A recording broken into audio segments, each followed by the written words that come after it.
우리가 모르는 심각한 취약점이 숨어 있을지도 모릅니다. 오늘 그 숨겨진 위험을 한번 파헤쳐 보겠습니다. 지난 10월에 시장이 한번 크게 흔들렸었잖아요. 그 이후로 표면적으로는 안정을 되찾은 것처럼 보이는데 데이터를 깊숙이 들여다보면요, 시장에 아주 중요한 부품 하나가 지금 사라졌다는 걸 알 수 있습니다. 바로 그 사라진 핵심 부품이 시장 유동성입니다. 이게 뭐냐면 쉽게 말해서 시장에 돈이 얼마나 잘 도느냐 하는 건데 지금 이게 바싹 말라붙었다는 거죠.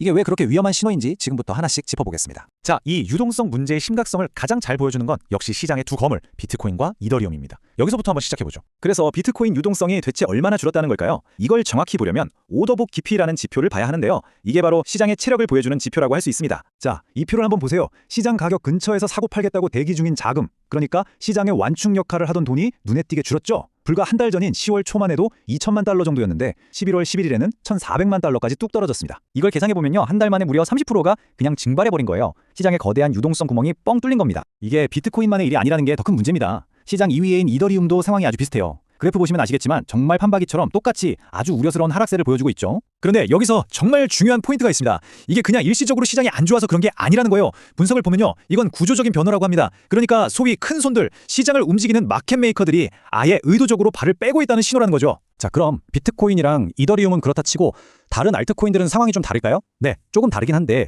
결론부터 말하면 여기도 역시 위험 신호가 보이긴 마찬가지입니다. 가장 큰 차이는 유동성이 빠져나간 방식에 있습니다. 비트코인과 이더리움에서는 시장 조성자들이 계획적으로 서서히 발을 뺐다면요, 알트코인 시장에서는 위기 상황에서 투자자들이 아이고 큰일 났다 하면서 허둥지둥 자금을 빼는 그런 공포에 가까운 모습이 나타났거든요. 실제로 10월 폭락 때 알트코인 유동성은 말 그대로 반토막이 났습니다. 그야말로 붕괴 수준이었죠. 그 뒤로 어느 정도 회복하긴 했지만 보시다시피 폭락 이전 수준에는 한참 미치지 못하고 있습니다. 자, 그래서 시장에 돈이 말랐다는 게 우리 투자자들한테 구체적으로 어떤 의미일까요? 이게 왜 위험하다는 걸까요? 핵심은 이겁니다. 시장을 떠받치던 돈이 빠져나가면서 이제는 훨씬 적은 돈으로도 가격이 크게 출렁일 수 있게 됐다는 거예요.